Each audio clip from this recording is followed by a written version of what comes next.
Hello বন্ধুরা, আজকে full movie explain করব সিকান্দার। সালমান খানের সিকান্দারের ফুল মুভি স্টোরি এক্সপ্লেন করব বাংলাতে। তো চলুন মুভির পুরো স্টোরি প্রথম থেকে শেষ পর্যন্ত জেনে নেওয়া যাক। প্রথমেই আমাদের সামনে দেখানো হয় একটা প্লেনের সেট বা প্লেনে সবাই বোর্ডিং করছে। সেখানে প্রথমে দেখানো হয় একটা মেয়ে তার ছেলেকে নিয়ে বসে আছে এবং সেখানে প্রতীককে দেখানো হয় যে মন্ত্রীর ছেলে, সে সেই একই সিটে মানে পাশের সিটে সেখানে বসে, মেয়েটার পাশের সিটে সেখানে বসে এবং তার সঙ্গে বডিগার্ডও ছিল। সে হচ্ছে হোম মিনিস্টার ছেলে। এবার সে মেয়েটাকে দেখে চিনতে পারে, মেয়েটা আগের লাইফে কলগার্লের কাজ করতো। তো তার কিছু ভিডিও ভাইরাল হয়েছিল, তো প্রতীক সেই ভিডিওটা দেখেছিল। তো সেই ভিডিও দেখে তাকে ব্ল্যাকমেল করতে শুরু করে যে তার সঙ্গে উল্টোপাল্টা কাজ না করলে বা সে যা বলবে সেটা না করলে তার ছেলেকে তার পুরনো ভিডিওগুলো দেখিয়ে দেবে, এই বলে তাকে ব্ল্যাকমেল করছিল। এবং দুজনের চাদর, সে তার পাশে বসে চাদরটা তার উপর দেয় এবং উল্টোপাল্টা কাজ করার জন্য হাত বাড়ায়। সেখানেই আমাদের সিকান্দার চলে আসে। সালমান খান তার হাতটা চেপে ধরে এবং প্রচণ্ড অ্যাকশন দেখানো হয়।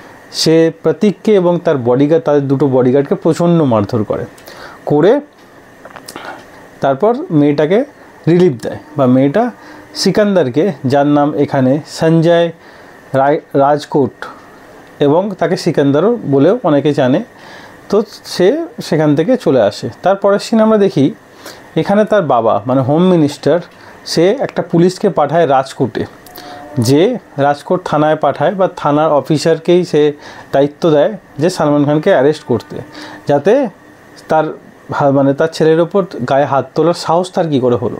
সে যাবে সালমান খানের বাড়িতে, মানে তার মহল, সে জানবে না অ্যাকচুয়ালি সালমান খান কে। সালমান খান হচ্ছে মহারাজ, রাজকোটের মহারাজ। শুধু মহারাজ না, ইন্ডিয়ার মধ্যে 25% সোনা তার কাছে আছে। সে কতটা পাওয়ারফুল এবং কতটা বড় লোক সেটা বোঝা যাচ্ছে। এবং তার ওয়াইফ হচ্ছে রশ্মিকা। তো সে যাবে, রশ্মিকা তাকে খুব, সেই পুলিশ অফিসারকে খুব রেসপেক্ট করে বসাবে। তারপর বলবে যে সালমান খানকে, সে মানে কথা বলতেছে সালমান খানের সঙ্গে, সে বলবে যে সঞ্জয় সালমান খান এগিয়ে বসে আছে। তো সেখানে প্রচুর লোক জড়ো হবে এবং পুলিশ ভ্যান পুরো ভেঙে দেবে। তো তখন সালমান খানের মানে সঞ্জয় রাজকোটের রোলস রয়্যালসে করে সেই পুলিশ তার থানা পর্যন্ত পৌঁছাবে। তো সেখানেও প্রচুর লোক জড়ো হয়ে যাবে। জড়ো হয়ে যাওয়ার পর সে বুঝতে পারবে যে অ্যাকচুয়ালি সালমান খান কে, কিন্তু মন্ত্রীর পাওয়ার তো মন্ত্রীর পাওয়ার। তো সে মন্ত্রীকে বলবে যে সালমান খান অ্যাকচুয়ালি কে। তখন মন্ত্রী বলবে সে তো পুরনো রাজা, আর এখনকার রাজা হচ্ছে আমি, হোম মিনিস্টার। তো হোম মিনিস্টার এবং পুলিশ মিলে সঞ্জয় রাজকোটে কিছু করতে পারে না। রশ্মিকা তার সঙ্গে আছে। এবার তার খাদান আছে, মানে সঞ্জয় রাজকোটের খাদান আছে এবং খাদানের ম্যানেজারও আছে। ম্যানেজার কিছু বারুদ কাউকে বিক্রি করেছিল এবং সেই বারুদ দিয়েই এক্সপ্লোশন বা মুম্বাইতে ব্লাস্ট হয়। তো সেই জন্য পুলিশ তাকে অ্যারেস্ট করতে আসে, যে সে যাতে স্বীকার করে যে সঞ্জয়ের কথাতেই সে এগুলো বিক্রি করেছিল, এক্সপ্লোশনগুলো বিক্রি করেছিল। তো তাকে সালমান খান নিজে বাঁচিয়ে রাখবে এবং সেই খাদানে যাবে। সেখানে রশ্মিকাও পেছনে যাবে। পেছনে যাওয়ার পর সেখানে খাদানে তার জন্য প্ল্যান ফাঁদা ছিল, যাতে সালমান খানকে সেখানে মেরে দেওয়া হয় এবং সেখানে ব্লাস্ট হবে। রশ্মিকার পেটে কিছুটা ব্লাস্টের টুকরো পেটের মধ্যে ঢুকিয়ে যাবে। রশ্মিকা এর মধ্যে প্রেগনেন্ট ছিল। তো সালমান খান আর রশ্মিকার এজ খুব বেশি, সেজন্য তাদের মধ্যে লাভ টাইপটা ঠিক সেই লেভেলের আসে না। সালমান খান যেহেতু সঞ্জয় রাজকোট যেহেতু জমিদার বা মহারাজ, সে প্রজাদের খুব স্নেহ করে, খুব ভালোবাসে, সবাইকে হেল্প করে। তো সাধারণতই সে সময় পায় না রশ্মিকাকে দেওয়ার জন্য, কিন্তু রশ্মিকা তাতে কোনো ক্ষোভ নেই। রশ্মিকা যেটুকু সময় পায় সেটুকুই তার কাছে অনেক। তো এরপর দেখি রশ্মিকা হসপিটালে চলে যায় এবং এখানে আমরা সলমান যোশীকে দেখি, তার পিএ বলতে পারেন, বন্ধু হিসাবে বা পিএ হিসাবে, এবং তার নিজের একটা পার্সোনাল সিকিউরিটি আছে। সেই সিকিউরিটির মেন হেড, বন্ধু, পিএ যাই বলেন, সলমান যোশী। তো যার নাম এখানে আমার। তো আমার বলে যে ভাবি ঠিক আছে, বৌদি ঠিক আছে, কোনো অসুবিধা নেই, আপনি আপনার কাজ করুন। সে সেই ম্যানেজারকে নিয়ে কোর্টে নিয়ে যায়, কোর্টে গিয়ে প্রডিউস করে, সেখানে প্রবলেম সলভ করে। এই মুহূর্তে রশ্মিকা হঠাৎই ইনফেকশানে বা কোনো কারণে মারা যাবে। তো রশ্মিকা মারা যাওয়ার পর তার অর্গান ডোনেট করে যাবে, যাতে তার অর্গান কখনোই ওয়েস্ট না হয়। তো সালমান খান প্রচণ্ড দুঃখ পাবে যে তার বডিটাও তাকে দেওয়া হয় না। ফাইনালি তার ছবিতেই সে তার শ্রাদ্ধ শান্তির কাজ শেষ করে। তো তার লাং, হার্ট আর চোখ তিনজনকে দেওয়া হয়। এই তিনজনই মুম্বাইতে থাকে।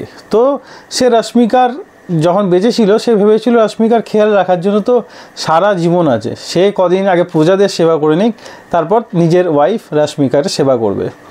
তো ফাইনালি রশ্মিকা মারা যাওয়ার পর সে মুম্বাই চলে যাবে, তিনজন অর্গান এবং তার সঙ্গে তার পুরো টিমটা যাবে, মানে পুরো যে তার বডিগার্ড হিসাবে বা বন্ধু হিসাবে সবাই তার সঙ্গেই যাবে এবং তিনজনকে খুঁজে পাবে। একজন যার লাংস ট্রান্সফার হয়েছিল সেখানে প্রচণ্ড ক্যাজেরা ফেলে রেখেছে যাতে সেখানকার লোক দুর্গন্ধে সেখান থেকে চলে যায়, কিন্তু সেখানকার লোকেদের এমন ক্ষমতা নেই যে সেখান থেকে চলে গিয়ে অন্য কোথাও গিয়ে নিজের জায়গা কিনে থাকবে। তো সেই জন্য তারা সেখানেই পড়ে আছে এবং তারা লাংসে এফেক্ট হচ্ছে এবং তারা সেখানে মারা যাচ্ছে।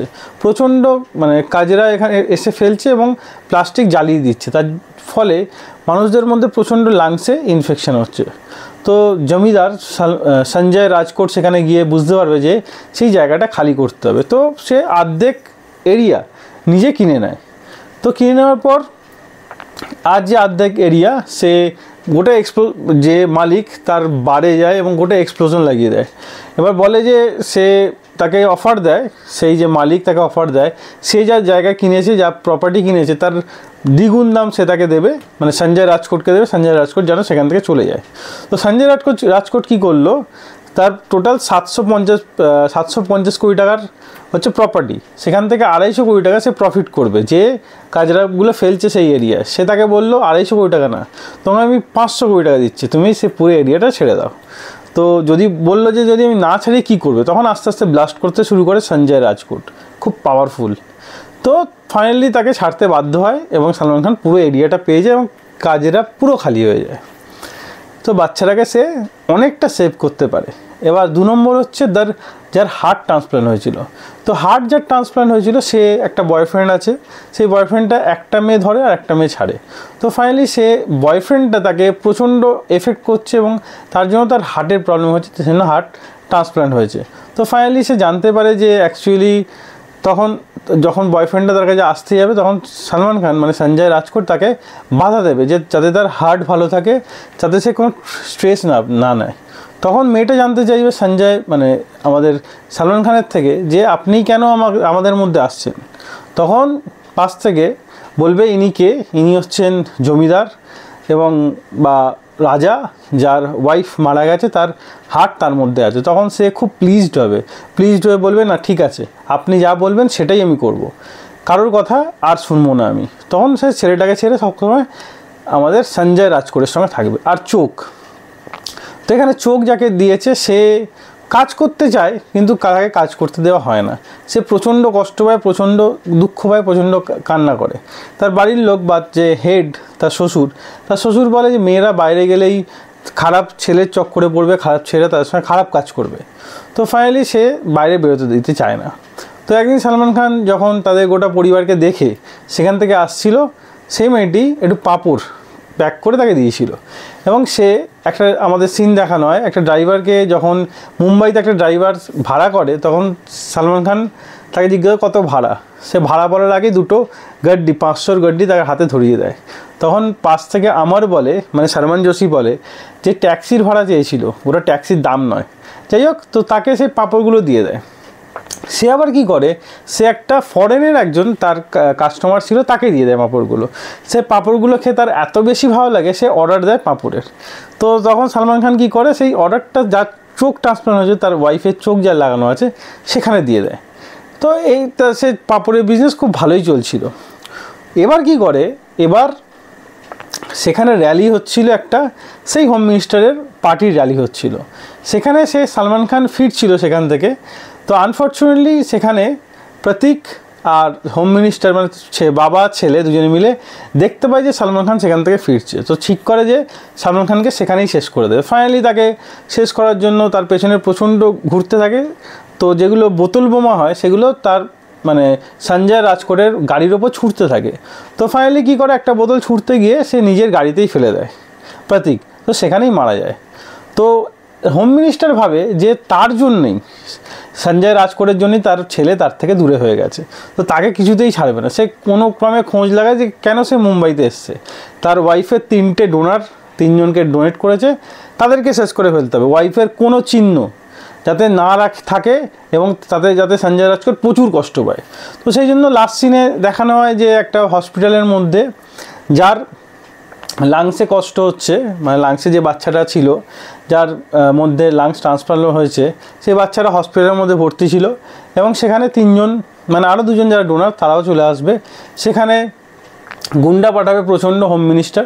গুন্ডা পাঠানোর পর প্রচণ্ড অ্যাকশান দেখানো হয়, মারাত্মক অ্যাকশান দেখানো হয়, একটা চরম লেভেলের অ্যাকশান। আমরা সালমান খানের যে সোয়াগ দেখেছি এখানেও দেখব প্রচণ্ড অ্যাকশান। আর এখানে আমরা আমার আর এবং 4-5 জন যার তার সঙ্গী ছিল সবাইকেই অ্যাকশান করতে দেখব। তো চরম অ্যাকশানের পর তো ফাইনালি সেই বাচ্চাটার জন্য বাইরে থেকে ডক্টর আনাবে লন্ডন থেকে, কিন্তু সেই ডক্টরকে হোম মিনিস্টার কিছুতেই আসতে দেবে না। কিন্তু সঞ্জয় রাজকোট যেহেতু রাজা, সে ঠিক তার পাওয়ার ইউজ করে সেই ডক্টরকে নিয়ে আসবে এবং বাচ্চাটা ঠিকঠাক থাকবে। তো ফাইনালি 3 জন মিলে এবং সেই 3 জন মিলে 3 জনকে সালমান খান সেভ করতে পারবে ফাইনালি, এবং তারপরে গিয়ে মন্ত্রীকে মেরে দেবে। এবং যখন এই পুলিশটা তাকে অ্যারেস্ট করতে আসবে, সেই পুলিশটা হাত জোর করে তার কাছে ক্ষমা চাইবে। ভালো কাজের জন্য আমি ভালো মানুষকে না, খারাপ মানুষকে সহযোগিতা করেছি। তো মুভি এখানেই শেষ হয়ে যাবে। তো মুভির যদি স্টোরি একটুও যদি আপনার ভালো লেগে থাকে বা আমার মুভি এক্সপ্লেনেশন যদি ভিডিও একটুও ভালো লাগে থাকে, ভিডিওটা লাইক এবং চ্যানেলটা সাবস্ক্রাইব অবশ্যই করবেন। তাহলে আরও বেশি মোটিভেশন হবো, আরও বেশি আপনার জন্য এরকম এক্সপ্লেন ভিডিও আপনার সামনে বানাতে পারবো। তো ভিডিও ভালো লাগলে একটা লাইক অবশ্যই দেবেন। এরকম আরও ভিডিও পেতে চ্যানেলটা সাবস্ক্রাইব করে পাশে থেকে বেল আইকনটি অবশ্যই বাজিয়ে দেবেন। দেখা হচ্ছে পরের ভিডিওতে, ততক্ষণ যেন ভালো থাকুন, সুস্থ থাকুন। ভিডিও দেখার জন্য ধন্যবাদ, বাই।